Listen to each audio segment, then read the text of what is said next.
नवरात्रि का उपवास और भूखी सास। सास ने पकड़ ली थी नवरात्रि के उपवास रखने की जिद। 9 माताओं के लिए 9 दिन व्रत रखूंगी। मैया की भक्ति में शक्ति है।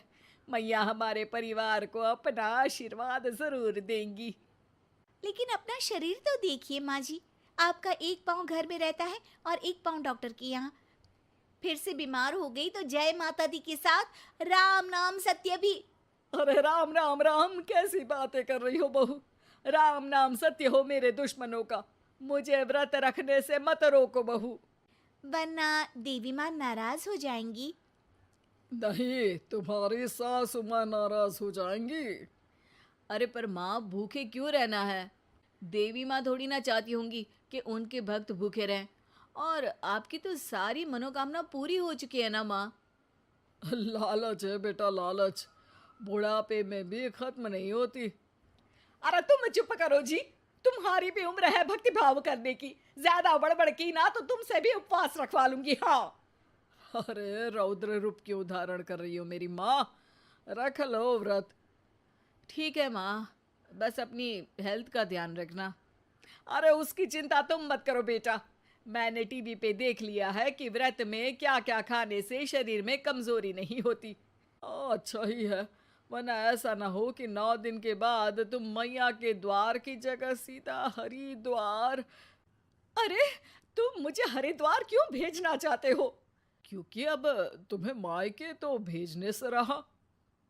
बाबूजी, क्यों माँ को परेशान करते रहते हो? अच्छा माँ, ये बता दो कि आपको व्रत में खाने के लिए क्या क्या चाहिए होगा। सास के सामने सब हार जाते हैं। माँ के कहे सामान को बेटा लेकर आता है। नवरात्रि का पहला दिन है। नाश्ता कर लो, स्वस्थ रहो, मस्त रहो। मेरा व्रत से ध्यान भंग मत करो। अच्छा ठीक है ठीक है। भूख लगेगी तो मेरी तरफ मत देखना। आई बड़ी। तुम कोई खाना हो जो तुमको देखूंगी, आए बड़े। माँ जी, ये लीजिए आपका फरियाली मिक्सचर। इससे व्रत नहीं टूटेगा। अरे इतना सा? दिन भर भूखी रहने वाली हूँ, थोड़ा तो और ला दे। पर ये सब तो सपोर्ट के लिए होता है ना माँ जी, पेट भर के थोड़ी ना खाना होता है। करवा चौथ का व्रत नहीं रख रही हूँ जो कुछ ना खाऊं पीऊं। हाँ यार, ये तो मैंने सोचा ही नहीं। तुम इतने सारे व्रत रखती हो तो मेरे लिए करवा चौथ का व्रत क्यों नहीं रखती? अरे जुबान पे तुम्हारा नाम न रखूं, व्रत क्या खाक रखूंगी तुम्हारे लिए। माँ के कहने पर बहू और भी फरियाली ले आती है, जिसे खाकर माँ डकार मारती है। इतनी जोर से डकारोगी तो दुर्गा मैया भी डर जाएंगी। तुमने तो उनके शेर से भी तेज आवाज निकाल दी। अरे शेर के जैसा पंजाबी मारती हूं मैं, देखना चाहोगे? तुम्हें पता है ना, व्रत रखते समय हिंसा वाली बातों से, विचारों से और बुरी चीजों से दूर रहना चाहिए। सही कहा। बुरी चीजों से दूर रहना चाहिए। इसीलिए तो तुमसे दूर जा रही हूँ, दूसरे कमरे में। सास ने कई सारी ऐसी चीजें खाई जिनसे व्रत ना टूटे। बहू, सब्र का फल मीठा होता है। इसका मतलब ये थोड़ी है कि तू मुझे शाम तक फल नहीं खाने देगी। माँ जी, 1 घंटे पहले ही तो आपने इतना सारा। अरे एक खाता ही बना ले, उसमें लिखा करे कि मैंने कितना खाया, कितना पानी पिया। अरे नहीं नहीं माँ जी, मैं अभी फल लेकर आती हूँ। जोर से बोलो। नहीं माँ जी, मैं फल लेकर आती हूँ। अरे ये नहीं, जोर से बोलो, जय माता दी। सासू माँ एक साथ बहुत सारे फल खा लेती है। माँ जी, इतनी जोर से मैं डर गई। अरे भक्ति की शक्ति की पुकार है। पुकार नहीं, डकार है। हाँ हाँ ठीक है ठीक है। चिप्स और लेकर आना जरा, उससे भी व्रत नहीं टूटता। माँ जी, आज ही सब खत्म हो जाएगा, नाश्ते का ही टाइम है। अरे ठीक है ना बेटा, मैं अब कुछ खाऊंगी ही नहीं, तुझे इतनी तकलीफ है तो। नहीं नहीं माँ जी, मेरा मतलब था कि उपवास में सिर्फ इतना खाना चाहिए जितना शरीर के लिए सही रहे। स्वाद के लिए खाने से तो अच्छा है कि उपवास ही मत रखो। माता जी की कृपा तो वैसे भी बनी ही रहती है। अरे वाह बहू वाह, एक ढोलक और हारमोनियम भी लेकर आना और प्रवचन करने लग जा। श्री श्री 108 बहु ईश्वरी माता। माँ जी, मैं आपके लिए चिप्स लेकर आती हूँ। बहू की सही सलाह को भी सास नजरअंदाज कर देती है। थोड़ी देर में बहू सास को चिप्स लाकर दे देती है। आलू की चिप्स, आहा मजा आ गया। आलू किसी भी सब्जी में चला जाता है। आलू पनीर, आलू पालक, आलू टमाटर, आलू भिंडी और तो और पराठे में भी चला जाता है। वैसे ही इंसान को भी हर स्थिति में आलू जैसा होना चाहिए। थोड़ी देर में वहां ससुर जी आते हैं। क्या चिप्स खा रही हो? अरे नहीं जी। दिख तो चिप्स ही रही है। अरे तो पूछ क्यों रहे हो? अरे गुस्सा क्यों हो रही हो? उपवास में गुस्सा नहीं करना चाहिए। और ऐसा तो है नहीं कि सिर्फ तुम उपवास करती हो, हमने भी तो किया होगा कभी। नहीं जी नहीं, तुम तो कर ही नहीं सकते। तुम उपवास में भी भेजा खाओगे और भेजा खाने से उपवास टूट जाता है। अच्छा थोड़ी सी चिप्स मुझे दे दो, मन ललचा रहा है। नहीं, उपवास के लिए है। तुम अपना खाना खा लेना जो भी बने। पूरा दिन सास कुछ ना कुछ खाती रहती है। जैसे ही रात होती है, बस उपवास हो गया, अब मैं खाना खाऊंगी। जो दिन भर से खा रही थी उसको क्या बोलते हैं? बाबूजी क्यों माँ को परेशान करते रहते हो? अरे लड़के, तेरी माँ दिन भर से इतना खा चुकी है कि देश में भूखमरी की समस्या इसी की वजह से बढ़ रही है। और खाने की दिक्कत नहीं है, कितना भी खाए लेकिन सेहत इधर उधर होती रहती है। कुछ ऊपर नीचे हो गया तो तेरी माँ खाने के बाद हाथ धोएगी और तू अपनी माँ से हाथ धो बैठेगा। अरे इत्तू सा तो खाया था, उपवास भी ना तोड़ू क्या? ठीक है, नहीं खा रही बस। अरे बहू तुम ही बताओ, ये इत्तू सा मतलब कितना खाया है इसने? ना जी ना, मैं कुछ नहीं बोलूंगी। खाना दे रहे हो या नहीं, या 9 दिन बिना जल के उपवास रख लूं? देने के लिए धमकी अच्छी है, सुनने में भी डरावनी लग रही है। पर जैसे तुम्हारी जुबान में स्वाद का खून लगा है ना, तुम भूखी नहीं रह पाओगी। मैं कसम खाती हूँ जी। अरे देखो, कसम भी खाओगी तुम। अरे कुछ और दे दो इसको खाने को। ये ले, दाल चावल खा ले बस। डॉक्टर भी कहते थे कि माँ को आए दिन पेट से जुड़ी समस्या रहती है। बस इसी के लिए घर वाले पहले उन्हें उपवास नहीं करने दे रहे थे, लेकिन जब उपवास करने दिया तो माँ ने इतना फरियाली खाया कि घर वालों की चिंता बढ़ा दी। और जैसा कि घर वालों को डर था, अगले दिन उनकी तबीयत खराब भी हो गई। डॉक्टर को बुलाना पड़ा। अरे जितनी बार आप बीमार होते हो उस हिसाब से तो मुझे एक क्लिनिक आपके घर में ही खोल लेना चाहिए। या फिर क्लिनिक में ही इनका एक अलग कमरा बनवा देते हैं डॉक्टर साहब। बाबूजी, पिताजी, मेरे जनक, क्यों हमेशा मजाक करते रहते हो? डॉक्टर साहब, माँ का पेट खराब है। क्या खाया था? जो मिला जो दिखा सब कुछ। अरे बस भी करो जी। बस तो तुमको करना था खाते वक्त। देखिए, खाना अच्छी बात है और उपवास भी आदमी को रखते रहना चाहिए, लेकिन तब जब शरीर लायक हो। पहले दिन ही बीमार हो गई तो 8 दिन कैसे होगा? आप व्रत मत रखो और खाने पीने पे ध्यान दो। मैं गोलियां दे रहा हूँ। आप भी कुछ खाने को ही दे रहे हो? हाँ, इससे जल्दी ठीक हो जाएंगी, समझ गई हैं आप? अब तो ठीक ही होना है ना मुझे। जोर से बोलो। जय माता दी। जय माता दी।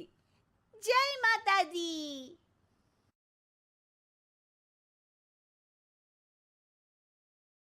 पड़ोसन, प्यार और दोस्ती के बीच का जो रिश्ता होता है ना, वैसा ही कुछ रिश्ता है शर्मा जी का अपनी पड़ोसन बबीता भाभी से।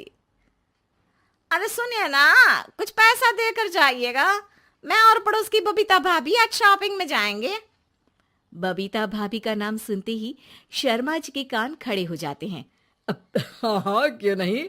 तुम तो ये क्रेडिट कार्ड ले जाओ, और हाँ, मैं ऑफिस जाते वक्त तुम दोनों को मॉल में भी छोड़ दूंगा। अरे वाह, ये तो मजा ही आ गया। मैं अभी बबीता भाभी को तैयार हो जाने को कहती हूँ। शर्माइन और बबीता में बात हो जाती है। ये महंगा वाला परफ्यूम लगा लेता हूँ, भाभी जी बगल में बैठेगी तो इम्प्रेस हो जाएंगी। दोनों मियाँ बीवी घर से बाहर निकलते ही है कि शर्माइन बगल वाली सीट में बैठती है। अरे तुम पीछे जाओ ना। अरे पीछे का है? अरे तुम ड्राइवर लगोगे ना, मैं और बबीता भाभी पीछे बैठ गए तो। अरे नहीं नहीं, वो तो आगे बैठेगी। और क्या बात है, कुछ ज्यादा ही जज्बात नहीं उछल रहे हैं तुम्हारे? मैं उतर रही हूँ, कैब से चली जाऊंगी। अरे मेरी प्यारी बुलबुल, वो मेरा ऑफिस का बैग देख रही हो ना। हाँ तो रोज ही तो देखते हैं, आज का नया है? अरे उसमें ना ऑफिस का कैश रखा है। अब ये बबीता भाभी का तो कोई भरोसा है नहीं, चोर तो लगती है तभी तो। अरे कहाँ कहाँ तभी तो। अरे कैसे चोर लगती है वो तुम्हें? कहाँ चुरा लिया उसने तुम्हारा? अब क्या बताऊं। मतलब कि अब पैसे गायब हो गए तो शर्मा शर्मी में कुछ बोल भी नहीं पाएंगे। तुम बैग पकड़कर पीछे बैठ जाओ, वो आगे बैठ जाएंगी। होता भी ऐसा ही कुछ है। बबीता जी बैठ जाती है शर्मा बाबू के बगल में। अब जो कार स्पीड ऑफिस जाने के लिए 70 होती थी, वो 40 में आकर अटक जाती है। अरे क्या बात है, आज तो आपकी कार चली नहीं रही है। बबीता जी जोर से सांस लेते हुए कहती हैं, ये कैसी प्यारी सी महक है। अरे लगता है मेरा परफ्यूम है, लेकिन मैंने तो लगाया नहीं। अरे वो लगता है गलती से मैंने। अरे शर्मा जी, लेडीज परफ्यूम। अब जी जी, वो बाजार आ गया। अच्छा, आप लोगों को अगर टाइम लगेगा तो बता देना, मैं आ जाऊंगा लेने। अरे नहीं ना, ठीक है जाओ अब ऑफिस। हाँ वैसे ही लेट हो रहे हो कब से। बाय बाय भाभी जी, अच्छे से शॉपिंग करिएगा। जी बिल्कुल। अगले दिन। अरे सुनिए तो, शाम को जल्दी आ जाइएगा, वो बबीता भाभी है ना। अब कौन बबीता भाभी? याद नहीं आ रहा। अरे वही वाली जिसके साथ आपने हमें मार्केट में छोड़ा था, याद नहीं का? अरे कौन वो पतली लंबी काले काले बालों वाली हिरण जैसी आंखों वाली, वही ना? अरे याद नहीं आ रही अच्छे से। वाह जी वाह। अरे और कितना याद रखोगे? उन लोगों के घर हमारा आज रात का खाना है, टाइम से आ जाना। शर्मा और शर्माइन पड़ोस की बबीता भाभी के घर खाना खाने जाते हैं, जहां बबीता का पति कहता है, अरे आइए आइए भाभी जी, आप ही का इंतजार हो रहा था। देखिए, आज सब्जी मैंने खुद आपके लिए अपने हाथों से बनाई है। अच्छा, तो कभी हमारे घर भी आइए, खाने में मैं भी खिलाऊंगा बबीता भाभी को अपने हाथ का कोरमा मसाला। अगर आप दोनों की खुद की तारीफ हो गई हो तो थोड़ा बैठकर बात कर लें। अरे बबीता जी, आपकी शादी अरेंज्ड मैरिज लगती है, तभी आप कहाँ इतनी सुंदर, और भाई साहब। अरे नहीं नहीं, हम लोगों की तो लव मैरिज थी। मैंने तो 16 सोमवार रखी थी इनके लिए। अरे हाँ, मैंने भी इनसे शादी के लिए ना 16 सोमवार रखे थे। अच्छा, और व्रत करने के बाद ये मिले आपको? अरे चुप रहिए ना, कुछ भी बोले जा रहे हैं। कितनी प्यारी जोड़ी है शर्मा और शर्माइन जी की। हाँ वैसे और भी अच्छी हो सकती थी।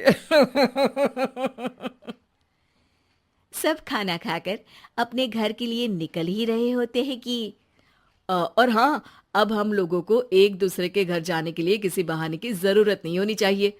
अरे भाई, पड़ोसी हैं, वो भी एक उम्र के। क्यों मिसेस शर्मा? और अब मुझे और कविता भाभी को तो बोलने की भी जरूरत नहीं है। वो कहा ना, हम लोग वैसे भी साथ ही रहते हैं। कभी वो सुबह मेरे घर में तो शाम को मैं उनके। एक दिन शर्मा जी ऑफिस से शाम को घर आने के बजाय बबीता जी के घर मिठाई का डिब्बा लेकर पहुंच जाते हैं। अरे भाभी जी, कहाँ हैं आप? अरे भाई साहब, आप? मुझे लग ही रहा था कि आप ही होंगे। जी भाभी जी, कनेक्शन इसी को तो बोलते हैं। वैसे ये लीजिए, मिठाई खाइए, मेरा प्रमोशन हो गया जी। आपने भाभी जी, यानी अपनी बीवी से शेयर कर ली ये बात और मिठाई दोनों? अरे नहीं नहीं नहीं भाभी, जैसे ही मेरा प्रमोशन हुआ, मिठाई लेकर सीधे आपके घर आया हूँ। लीजिए लीजिए, खा लीजिए। तभी पीछे से शर्माइन आकर खड़ी हो जाती है। अरे मिठाई का दौर खत्म हो गया हो तो घर चले का। शर्माइन को देखकर शर्मा सकपका सा जाता है। अब हाँ हाँ, चलो चलो। वो भाभी जी तो बोल रही थी कि जी शर्मा जी, इसीलिए मैं बोल रही थी कि मुझे लगा आप ही होंगे, क्योंकि आपकी वाइफ मेरे घर में थी, तो आपको तो ऑफिस से सीधा यहीं ही आना था ना। घर आकर शर्माइन शर्मा पर बरसती है। अरे देख रहे हैं हम, कुछ दिनों से आप बबीता जी पर कुछ ज्यादा ही मेहरबान हो रहे हैं। अरे वो तो तुम्हारी सहेली है, तो मैं थोड़ा भाव दे देता हूँ, वरना तो तुम जानती हो, मैं तुम्हारे बिना किसी को देखता तक नहीं हूँ।